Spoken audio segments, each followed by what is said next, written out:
10 things to think about before relocating to Texas. So, welcome back to the channel, everybody. As you're thinking about if this is the right move for you or for you and your family, wanted just to share 10 things that you should probably consider as you're thinking about relocating to the state of Texas. These are things that we considered before we made the move. And as you're doing your research, that's probably why you're here on YouTube. There's just a couple of things I want to point out in case you haven't already thought about it. So, thing number one.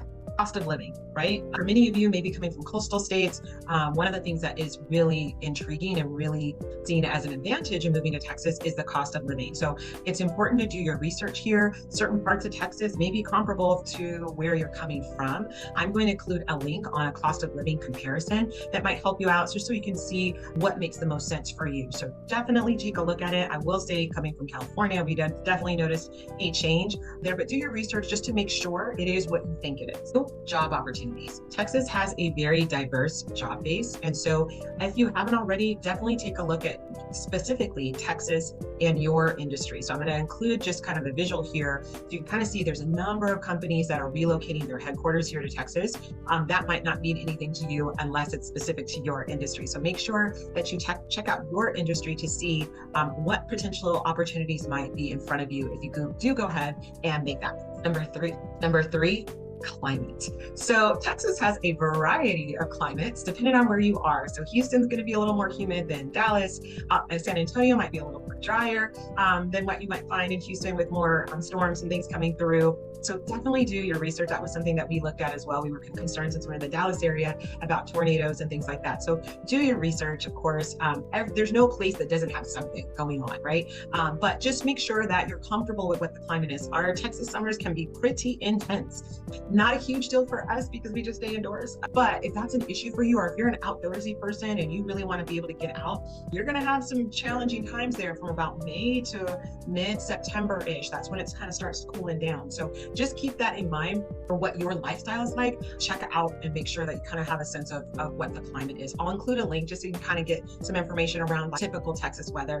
Texas weather springs drastically, literally from hour to hour sometimes. So take that with a grain of salt, but hopefully at least give you a little bit of an idea of what you could be in for climate-wise. Number four, taxes. So wonderful thing is Texas does not have any state income taxes. Yay! However, we do have pretty high property taxes. The thing that I will say about that is we do see where our dollar is going. Our schools here in the North Dallas area are fantastic. There's constant construction going on. There's constantly something being built. So just consider taking a look at what the tax rate is based on where you're wanting to live.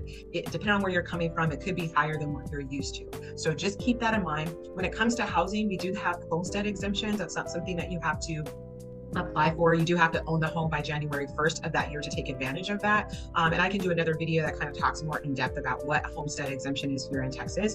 But definitely take a look at the taxes. When it comes to day-to-day living and food and things like that, the inflation that we've been going through as of the recording of this video has hit Texas as well. Just do some comparison there to make sure that you're comfortable with what the new tax base is going to be should you decide to make that.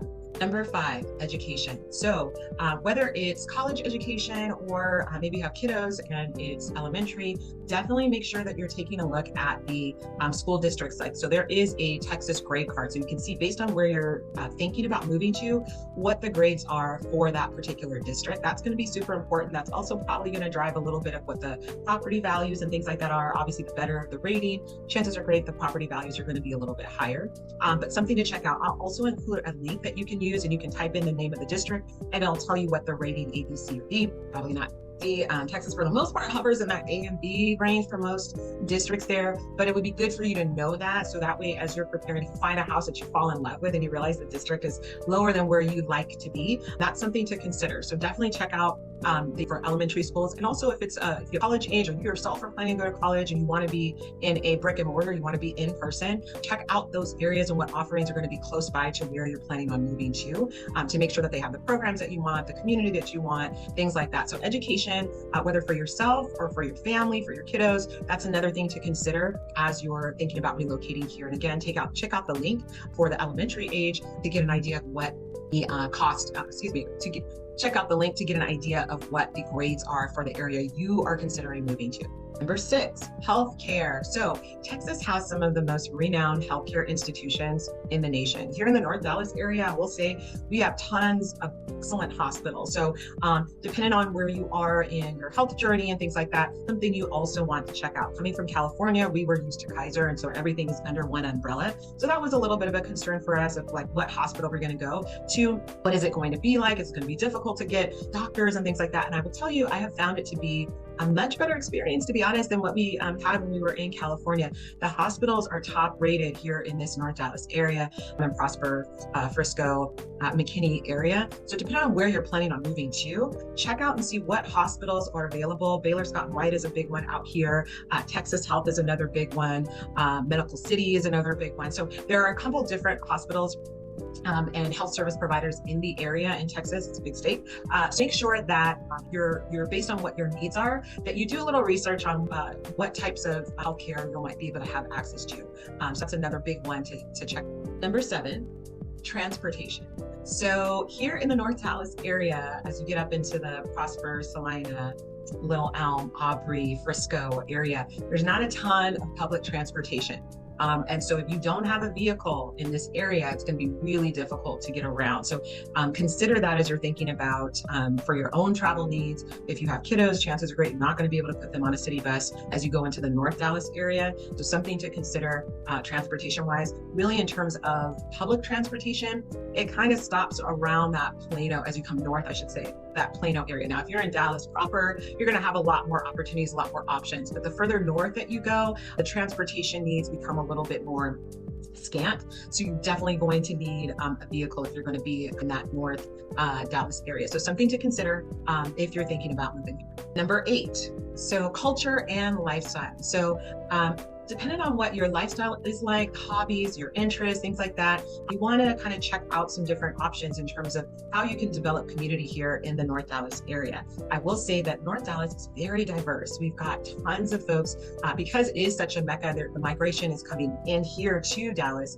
or to Texas specifically. You've got a variety of cultures, and so that is really a wonderful thing. And when it comes to hobbies, interests, things like that, I would recommend going to Dallas and going to meetup groups and seeing what kind of groups are around. Where can you kind of start developing community as you're thinking about moving here? A lot of times there's a number of Facebook groups. There's tons and tons of those. See what types of groups are available in the area you're considering.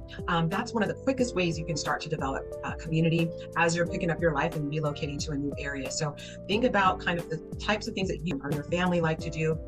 And consider looking also at the city's page, like their Parks and Rec page is another thing to take a look at to see what types of events and things like that you potentially can get involved in.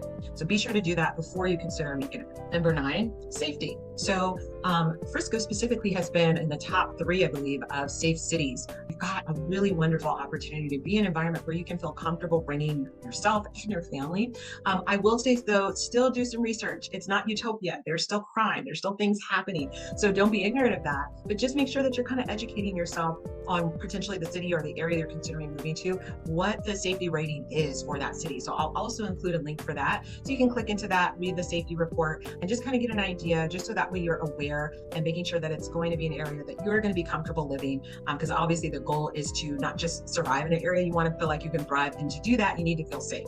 So be sure to check that out as well. Number 10, last but not least, community and networking. One of the biggest challenges I find that people have when they're considering leaving a state and moving to another state is community, right? You may have family and friends and long-term relationships where you currently are, and it's a little daunting to think about having to start all over. And so like I mentioned earlier, I highly recommend taking a look to see what meetup groups might be available in the area you're considering, what Facebook groups, what community organizations and things like that that maybe have a similar interest to what you're interested in that you can join, what churches are in the area if you're a person of faith that you can get involved in, maybe do some volunteering and meet some community in that way. So think about your lifestyle, what's meaningful, what's important for you, and how you might be able to connect to community in a way that's going to be meaningful for you and your family. You know, for us, one of the first things that we did was we did get involved in a church, and we were able to meet a lot of people that way. And those people are still friends to this day. And so it's felt like we've known each other forever. So that's another way to kind of I would say, collapse time and shorten the gap between